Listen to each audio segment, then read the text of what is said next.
हाल ही में कुछ कुछ होता है ने अपनी रिलीज के 25 साल पूरे कर लिए हैं और 25 साल का जश्न मनाया जा रहा है। इस फिल्म का संगीत दिया था जतिन ललित ने। इस फिल्म का जिक्र हो और इस फिल्म के संगीत का जिक्र ना हो, ऐसा कैसे हो सकता है। जतिन ललित ने बहुत ही उम्दा संगीत दिया था जिसे आज भी याद किया जाता है, जिसे आज भी गुनगुनाया जाता है। और इस वक्त मेरे साथ मौजूद हैं खुद ललित पंडित, जो इस फिल्म के संगीत के बारे में हमसे बात करेंगे। इस फिल्म के संगीत के बनने की जो कहानी है उसके बारे में हमें तमाम किस्से सुनाएंगे। बहुत बहुत स्वागत है। कुछ कुछ होता है ने 25 साल पूरे कर लिए और इसका जश्न मनाया जा रहा है बहुत जोर शोर से। और इस फिल्म का संगीत ऐसा था, जितने भी गाने थे वो तमाम गाने सुपरहिट थे। ऐसा बहुत कम होता है कि किसी एक फिल्म के जो गाने हैं वो पूरी तरह से सुपरहिट हो, सारे गानों को याद किया जाए इतने सालों बाद भी। आपने जतिन के साथ इसका संगीत दिया था, क्या कुछ कहना चाहेंगे, किस तरह से याद करते हैं? 25 साल होने के बावजूद भी लोग आज भी इन गानों को सुनना पसंद करते हैं। सबसे पहले तो जो पूरी टीम है कुछ कुछ होता है कि उनको बहुत बहुत मुबारकबाद कि फिल्म ने 25 साल कंप्लीट किए हैं और लोगों के दिल में ये फिल्म और इसका म्यूज़िक कभी भी राज कर रहा है। यही कितनी खुशी की बात है कि 25 साल बाद आप आए हैं और इस म्यूज़िक के बारे में मुझसे बात कर रहे हैं। ये बहुत ही एक खूबसूरत मौका मिला था जतिन ललित को अच्छा म्यूज़िक करने का, क्योंकि ये जैसा कि आप जानते हैं करण जौहर जी की पहली पिक्चर थी ये। और शाहरुख, काजोल, रानी मुखर्जी, अनुपम खेर जी, बहुत अच्छे ब्यूटीफुल कास्टिंग थी इसकी। और जैसे म्यूज़िक की सिचुएशन सुनी थी और करण से नरेशन सुना था जब फिल्म का, तो बहुत ही अच्छा लगा था। One of the best narration जो हमने सुना है वो कुछ कुछ होता है का करण ने दिया था। तो इसके बाद ये बात हमने तय कर लिया था कि इसमें हम हमारा बेस्ट करने की कोशिश करेंगे, क्योंकि ये इतना अच्छा, इतना हार्डवर्क कर लिया था करण ने। उसमें इतनी परफेक्शन ले आई थी उसके नरेशन में और उसकी फिल्म की स्टोरी में कि ये एक ज़रूरी था कि हम भी अब हमारी तरफ से पूरा प्रयास करें कि इस फिल्म का म्यूज़िक बहुत अच्छा हो। और खुशी की बात यह है कि हम इस चीज़ को अचीव करने में कामयाब हो गए। और फिल्म इसमें 8 गाने थे।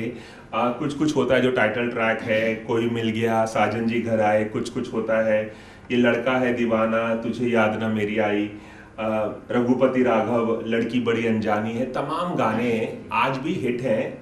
आपके लिए सबसे मुश्किल कौन सा गाना था कंपोज करना, और उस मुश्किल गाने को कंपोज करने के पीछे कोई मुश्किल सी कहानी है, कोई ऐसी दास्तां है, रोचक सा किस्सा है जो आप हमें सुना सकते हैं?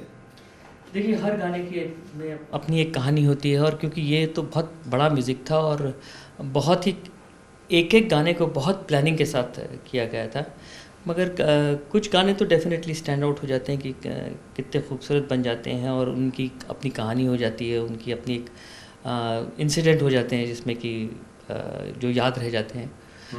मुझे कोई मिल गया में याद है कि वो कोई मिल गया जो गाना था वो पहला गाना रिकॉर्ड होना था कुछ कुछ होता है का। तो जब ये करण ने सुना था गाना, तो ये उसका मुखड़ा जो था वो थोड़ा बड़ा लग रहा था और बड़ा मुखड़ा था ही। तो मैंने उनसे कहा था कि देखिए, इतने कैरेक्टर्स हैं और ऑडियंस भी गा रही है आपकी, और अनुपम खेर जी हैं, अर्चना पूरन सिंह जी हैं इसमें गाने में, एक सेक्शन में आते हैं। तो काफ़ी फैला हुआ गाना है और 3 आपके मेन कैरेक्टर्स हैं जिनको हमको इक्वल लाइंस देनी है आपने कहा। तो उस हिसाब से जब ये लिखा जाएगा और इसकी जो रिपीटेशन आएगी कोरस के साथ, तो वो करेक्ट लगेगा। तो वो मान गए और ये जब पहला गाना ही रिकॉर्ड हुआ और बहुत ही बेहतरीन तरीके से इसका साउंड और पूरे सिंगर्स ने गाया और समीर जी ने लिखा इसको बहुत अच्छा, तो सबको, पूरी यूनिट को बहुत पसंद आया था और बहुत मज़ा आ गया था। तो इसकी एक यही कहानी है कि ये बहुत लंबा गाना लग रहा था शुरू में, मगर ये जब आप सुनेंगे तो आपको लगेगा नहीं ये इतना लंबा गाना है। हालांकि सबसे जो लंबा गाना था उसमें वो तुझे याद न मेरी आई था, बिकॉज वो सिचुएशन ऐसी थी और बड़ी बड़ी उसमें इंटरल्यूड्स बने थे। मगर ये गाना एक तो बहुत एक्साइटिंग था, और एक गाना जिसमें एक अजीब सी बात हो गई थी वो थी लड़की बड़ी अनजानी है। क्योंकि इसके पीछे की क्या कहानी? इसके पीछे की कहानी तो ये है कि ये गाना बन करेक्ट नहीं रहा था और we were not getting to the situation correctly. और करण की का शेड्यूल शुरू होने वाला था ऊटी का, जहाँ पे सारे बच्चे जा रहे थे, बहुत बड़ा यूनिट जा रहा था, सारे एक्टर्स जा रहे थे, और वो एक वहाँ पे एक गाना भी शूट करना था उनको, 2 गाने इनफैक्ट, रघुपति राघव राजा राउंड पार्शली और लड़की बड़ी अनजानी है। तो ये गाना बना नहीं था और शेड्यूल के लिए इनको निकलना पड़ रहा था क्योंकि वो था, तो और गाना पीछे से इतनी बड़ी पिक्चर की रिस्पॉन्सिबिलिटी थी कि कैसे इसको करके भेजें। तो इसमें आदित्य चोपड़ा जी ने इसमें मदद की और उन्होंने कहा कि करण तुम जाओ शूटिंग के लिए, और ये गाना मैं जतिन ललित के साथ बैठ के मैं करवा के भेजूंगा पीछे। क्या बात कर रहे हैं, आदित्य चोपड़ा इस गाने की सिटिंग में बैठे थे, लड़की बड़ी अनजानी है। सभी सिटिंग में उनका इन्वॉल्वमेंट रहा है सारे गानों में, मगर इस पर्टिकुलर गाने में सिर्फ आदित्य चोपड़ा जी और जतिन ललित साथ में हमारी टीम के साथ हमने बैठ के बनाया था ये गाना। तो मेरे पास ये गाने का स्टार्ट था सिर्फ एक थोड़ा सा, और वो मैं गाता था, मगर मैं सबको लगता था कि इसमें वो एनर्जी नहीं है जिसमें बच्चे भी गा सकें, वो भी गा सकें। तो मैंने आदित्य चोपड़ा जी को सुनाया तो उन्होंने कहा इसमें है, बात करेक्ट है, इसमें एक बच्चों जो गाते हैं उनका एक कोई हमिंग या कुछ बनाना चाहिए मुखड़े के बाद। तो वो जो पोर्शन है वो बाद में बना था, तो फिर ये हमने पोर्शन बनाया, अंतरे बनाए, और फिर ये जो आपने अभी कहा ये सजेशन आदित्य चोपड़ा का था? जी जी जी बिल्कुल। तो ये बना के और पूरा इसका जो रिदम वगैरह किया था, बहुत ही मुझे याद है, बहुत ज़ोरदार तरीके से हुआ था, और अच्छा, बहुत अच्छा रिकॉर्ड। और गाने के बाद ये हमने भेजा था डायरेक्ट ऊटी में, तो जो पूरा यूनिट है इंक्लूडिंग करण जौहर जी, इस गाने को उन्होंने ऊटी में सुना था। तो सिर्फ यश जौहर जी आए थे रिकॉर्डिंग के लिए वहाँ से, एक दिन यहाँ पे 2-3 दिन मेरे ख्याल से रिकॉर्डिंग में यहाँ थे, और फिर वो शूटिंग में चले गए थे क्योंकि उनको वहाँ भी देखना था, यहाँ भी देखना था। तो ये जब गाना वहाँ गया तो वहाँ यूनिट ने सब पहली बार गाना सुना वहाँ पे, और शूटिंग के बाद रात को सब जब आए थे गाना सुनने के बाद, मुझे फ़ोन किया था सबने और कहा था कि गाना बहुत अच्छा हुआ, हम लोग अब इसको यहाँ जमाएंगे, और बहुत ही ब्यूटीफुली शूट हुआ था ये गाना। तो ये एक बात मुझे याद रह गई। तो ये जो गाना है, हम चाहेंगे कि ये गाना अगर आप अपनी ज़ुबानी सुनाएं गिटार विटार के साथ तो ज़रूर। मैं आपको कोई मिल गया सुना देता हूँ, वो गिटार में बेटर गाया जाएगा। अच्छा, ठीक है। क्योंकि लड़की बड़ी में तो हमिंग वगैरह बहुत है। और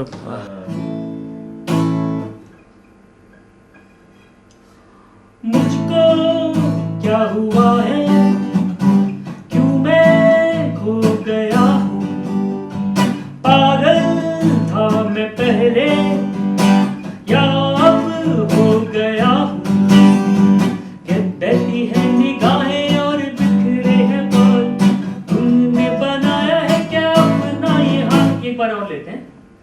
बहकी है निगाहें, भूल गया। ठीक है, कंटिन्यू। हाँ, कंटिन्यू सर। मुझको क्या हुआ है, क्यों मैं खो गया हूँ, पागल था मैं पहले या अब हो गया हूँ, बहकी है निगाहें और बिखरे हैं बाल, तुमने बनाया है क्या अपना ये हाल, कोई मिल गया, कोई मिल गया, मेरा दिल गया, मेरा दिल गया, क्या बताऊं यारो, क्या बताऊं यारो, मैं तो हिल गया, मैं तो हिल गया, कोई मिल गया, मिल ही गया, मिल गया, मिल ही गया, मिल गया। अभी थोड़ी देर पहले आपने बताया कि लड़की बड़ी अनजानी है, ये गाना तैयार नहीं था और मसूरी में इसकी शूटिंग होनी थी। अमूमन ऐसा होता है कि पहले सारी चीज़ें तैयार कर ली जाती हैं और उसके बाद डिसाइड होता है कब कहाँ कैसे शूट किया जाएगा, लेकिन यहाँ शेड्यूल पहले तैयार हो गया था लेकिन गाना तैयार नहीं था। नहीं, शेड्यूल तो था ही उनका, गाना में क्या सेटिंग होके ओके होने पड़ती है, फिर राइटर को लिखना पड़ता है, और रिकॉर्डिंग का 10 दिन उस ज़माने में लग जाते थे बड़े गाने रिकॉर्ड करने में। तो क्योंकि साइमल्टेनियसली रिकॉर्ड और शूटिंग सब साथ में ही चल रहा था, तो इसमें थोड़ा हम पीछे रह गए थे क्योंकि ये गाना रेडी नहीं कर पाए थे और उनका शेड्यूल आ गया था, तो करण बहुत स्ट्रेस में थे। मगर थैंक्स टू आदि, वो आए और उनके साथ बैठ के ये गाना बन के हमने सेट में भेजा फिर उसको, और फिर वहाँ ये वैसे शूट हुआ। फिर तो बाकी तो पूरा रेगुलर तो टाइम। ये गाना, इस गाने को बनाने में जो शेड्यूल रेडी था लेकिन गाना रेडी नहीं था, इसमें कितना वक्त लगा? मेरे ख्याल से एक हफ्ता हमने इसको, एक हफ्ता ही लग गया था बनाते बनाते साथ में, जब तक ये गाना मिला हाथ में और उस पर काम किया। और फिर 9-10 दिन तक रिकॉर्ड हुआ गाना ये। तो उस वक्त 9-10 दिन तक रिकॉर्डिंग चली? हाँ हाँ बिल्कुल, हर गाने की चलती थी उतने दिन, क्योंकि बहुत 150 से ज़्यादा म्यूजिशियन होते थे, तो हर एक दिन एक सेक्शन करना पड़ता था, क्योंकि इतने सारे म्यूजिशियन स्टूडियो में आ नहीं सकते थे वेस्टर्न आउटडोर में। तो हम लोग किसी दिन सिर्फ बैकअप वोकल्स करते थे, किसी दिन स्ट्रोक्स करते थे, किसी दिन सिंगरों को डब करते थे, किसी दिन स्ट्रिंग सेक्शन करते थे। तो सेक्शन वाइज पूरा असेंबल करना पड़ता, रिदम करते थे, तो बहुत आस्ते आस्ते करके उसको असेंबल करना पड़ता था। सबसे आसानी से कौन सा गाना तैयार हो गया था? आपने तो बताया कि लड़की बड़ी दीवानी में फंस गए थे आप लोग, उसमें टाइम लगा, लेकिन सबसे आसान गाना कौन सा था जो जल्दी से आप लोगों ने कंपोज कर लिया, फटाफट डिलीवर भी कर दिया? मेरे ख्याल से जो सबसे स्मूथली गया वो पहले ही गाना गया था, कोई मिल गया। उसके बाद ऐसा, वो भी ऐसा नहीं कि बहुत आसानी से हो गया, क्योंकि वो पहला गाना था और we were ready with it कि ये सिचुएशन में ये गाना करना है। और करण को भी बहुत पसंद आया, बाकी सबको भी बहुत पसंद आया, तो वो हो गया था। उसके बाद तो बना बना के हर सेशन में कभी गाना ओके होता था, फिर नहीं तो कभी चेंज करते थे हम लोग कि नहीं ये गाना नहीं, दूसरा गाना देखते हैं। तो वो तो एक जद्दोजहद बड़ी पिक्चर में होती है, और उसमें भी बहुत हुई है, ऐसा नहीं है। और बहुत टाइम लगा हर गाने में, स्पेसिफिकली टाइम देके सोचने में। हम लोग जब करण जौहर और आदित्य चोपड़ा की पिक्चरें करते थे, तो हम ज़्यादा पिक्चरें नहीं करते थे, बिकॉज इस म्यूज़िक में कम से कम 4-5 महीने लग जाते थे उस वक्त। तो बहुत सारा काम करने से फिर ये जो म्यूज़िक है जैसा करना चाहते हैं तो आप वैसा पॉसिबल नहीं। दिलवाले दुल्हनिया ले जाएंगे जो 1995 में फिल्म आई थी, आदित्य चोपड़ा की जो फिल्म थी, उसका संगीत भी आपने ही दिया था, उनकी पहली फिल्म थी। 1998 में करण जौहर की फिल्म आई, पहली फिल्म कुछ कुछ होता है, उसका संगीत भी आपने दिया था। करण जौहर 1995 में जो फिल्म आई दिलवाले दुल्हनिया ले जाएंगे, उसमें बतौर असिस्टेंट जुड़े हुए थे, तो शायद आप लोगों की पहचान तब से ही थे। और आप एक ऑब्वियस चॉइस इसलिए भी रहे होंगे कुछ कुछ होता है के लिए, क्योंकि दिलवाले दुल्हनिया ले जाएंगे का संगीत जो है सुपरहिट हो चुका था, हर जुबान पर आप दोनों का नाम था, जतिन और ललित का। तो एक ऑब्वियस चॉइस के तौर पर आपको ये फिल्म मिली होगी, या मुश्किल था इस फिल्म को पाना? नहीं, मेरे ख्याल से प्री डिसाइडेड था, करण और आदित्य ने डिसाइड कर लिया था कि वो इस पिक्चर का म्यूज़िक हमारे साथ करेंगे। और इनफैक्ट इस पिक्चर का जो ऑफ़र जो आया था, वो अब उसकी न्यूज़ और बात आदित्य चोपड़ा ने हमसे की थी कि भाई करण पिक्चर प्लान कर रहे हैं, और बहुत अच्छा उन्होंने लिखा है, और आप लोगों के पास टाइम है उतना आप टाइम देने के लिए कि वो पिक्चर का म्यूज़िक जैसा दिलवाले का किया था वैसा करना पड़ेगा, तो अगर करना चाहते हो तो मुझे बताओ। तो हमने तो इमीडिएटली हाँ बोला था, क्योंकि ये तो पता पड़ गया था कि करण भी डायरेक्टर बनेंगे, क्योंकि वो जिस हिसाब से उनका इनपुट DDLJ में भी मिलता था, सेशन में आते थे वो और सिटिंग में आते थे, तो पहचान तो तब से थी। और वो बना रहे थे, इस बात की खुशी बहुत थी, और प्लस कास्टिंग उन्होंने बहुत अच्छी की थी, तो बहुत मज़े से म्यूज़िक बना। और उसमें मैं यश जौहर जी को याद करूँगा, क्योंकि वो बहुत ही एक जो एटमॉस्फेयर है हर काम का बहुत अच्छा रखते थे, बहुत ही कंफर्टेबल रखते थे कि म्यूज़िक में ये चाहिए, तो वो बहुत ही अच्छा उनका सपोर्ट रहा था इस पिक्चर में। तो मैं आपसे जानना चाहूँगा कि इस फिल्म का जब संगीत पूरी तरह से तैयार हो गया, आप लोगों ने डिलीवर कर दिया हर गाना, और ये इस फिल्म का संगीत इतना बड़ा हिट हो गया, सबसे बेस्ट कॉम्प्लीमेंट किसकी तरफ से आपको मिला उस दौरान? करण जौहर से, यश जौहर से, आदित्य चोपड़ा से, या किसी और से? देखिए, ये सब बहुत काम करने वाले लोग हैं। यश चोपड़ा का नाम मैं भूल गया। हाँ, नहीं, यश जी ने सबने तारीफ़ की थी। देखिए, म्यूज़िक बहुत जब चल जाता है और एक एक्सपेक्टेशन भी रहती है आपको कि नहीं ये करेंगे तो अच्छा ही करेंगे, वो कॉन्फिडेंस डेवलप हो जाता है एक्टर्स में, डायरेक्टर्स में, जब साथ में काम करते रहते हैं।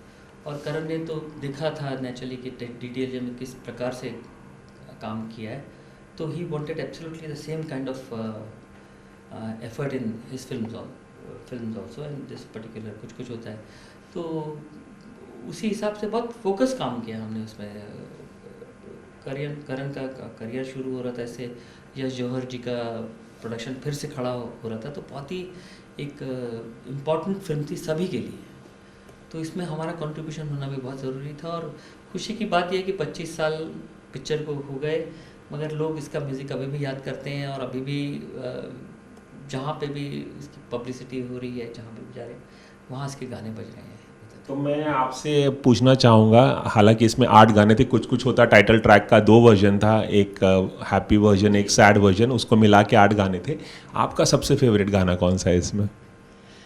थोड़ा मुश्किल सवाल है लेकिन हाँ, मुझे देखिए, ये एक फॉर्चुनेटली ऐसी पिक्चर है जिसके सारे जो गाने हैं वो अब तो कल्ट साबित हो गए हैं, क्योंकि इतने साल से ये वैसा म्यूज़िक आई डोंट नो उसके बाद कौन सा आया होगा जिसके सारे जो गाने हों और इतने खूबसूरत बने हों। दिलवाले दुल्हनिया के गाने भी ऐसे ही थे जो उस फिल्म के सारे गाने हिट हुए। दिलवाले 3 साल पहले आई है उसके, डेफिनेटली दिलवाले नंबर 1 म्यूज़िक है।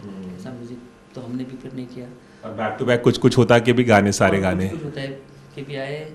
तो ये बस जो एक अच्छा काम जो किया हुआ होता है वो जब रह जाता है तो वो हमेशा के लिए रह जाता है। म्यूज़िक एक ऐसी चीज़ है जो पुराना नहीं होता बहुत जल्दी, और फिल्म जो बहुत ही अप्रिशिएट होती है, जो कल्ट फिल्म बन जाती है, उसमें जो सबसे इम्पॉर्टेंट कंट्रीब्यूशन होता है वो म्यूज़िक का होना चाहिए, क्योंकि म्यूज़िक जो है वो फिल्म से ज़्यादा लंबा रह जाता है। तो जैसे पुराने जो हीरो थे उनको हम याद ही म्यूज़िक से करते हैं, राजेश खन्ना, देवानंद, वैसे शाहरुख खान को भी लोग म्यूज़िक से याद करेंगे, क्योंकि उनके पास जो म्यूज़िक आया हुआ है वो उनको एक अलग कैटेगरी में लेके गया है। आपका कौन सा फेवरेट गाना है इस फिल्म से? इस फिल्म से मुझे टाइटल सॉन्ग बहुत पसंद है, और हैप्पी वर्जन, और कोई मिल गया मुझे बहुत पसंद है। बहुत ही डिफरेंट गाना है। लड़की बड़ी अनजानी बहुत अच्छा गाया है शानू ने और एका ने, और समीर जी ने लिखा बहुत अच्छा है। और बस मैं सिर्फ ये नहीं बोल सकता कि ये फर्स्ट है, ये सेकंड गाना है। ये जो पूरा पैकेज है ये कमाल है। मतलब जो सैड सॉन्ग भी है वो उतना मेलोडियस है, इतना खूबसूरत लिखा हुआ है। बिल्कुल एक चूज करना बहुत मुश्किल है, अनफेयर भी है, और आप ही क्रिएटर हैं तो वो तो और भी अनफेयर हो जाता है। हम जाते जाते चाहेंगे कि कुछ कुछ होता है जो टाइटल ट्रैक था वो अगर आप सुनाना चाहें गिटार के साथ। इसी नोट पे हम इंटरव्यू को खत्म करेंगे। जी।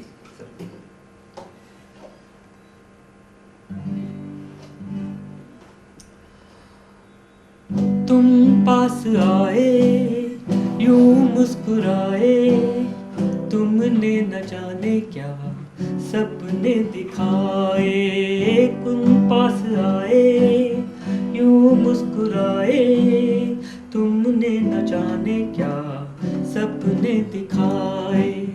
अब तो मेरा दिल जागे न सोता है, क्या करूँ हाय कुछ कुछ होता है, क्या करूँ हाय कुछ कुछ होता है।